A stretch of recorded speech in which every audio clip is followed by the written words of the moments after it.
Bobrok kelakuan para jaksa penegak hukum di Kejaksaan Agung terungkap sebagai pemain utama rekayasa kasus, hobi memeras alias tukang palak, dan kriminalisasi kasus korupsi.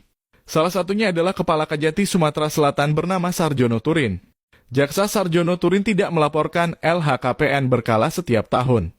Dirinya terakhir melaporkan LHKPN pada tahun 2020 dengan laporan harta kekayaan hanya sebesar 1,6 miliar.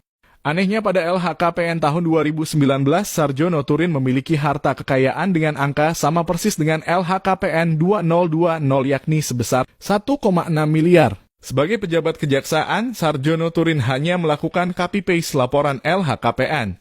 Lebih dari itu, pada tahun 2012, Sarjono Turin bahkan mengaku bahwa dirinya telah menerima uang dari rekanan sebesar 350 juta terkait perkara korupsi pembangunan tahap 2 jembatan Waste Kampung Kresno Widodo di Lampung.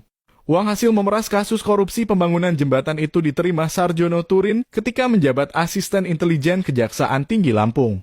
Tidak heran kalau banyak jaksa seperti Sarjono Turin ini lebih cocok disebut tukang palak ketimbang penegak hukum. Rekam jejak kebobrokan jaksa Sarjono Turin yang terima uang sebagai maklar kasus dan cuma ketik ulang LHKPN justru mendapat promosi jabatan sebagai Kepala Kejati Sumsel pada tahun 2022.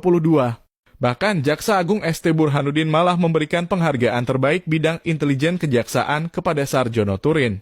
Demikian gamblang bagaimana kinerja Jaksa Agung ST Burhanuddin hanya sekedar pencitraan, enggak lebih. Sanksi pecat dan pidana kepada para jaksa yang korupsi dan hobi memeras cuma omong kosong belaka.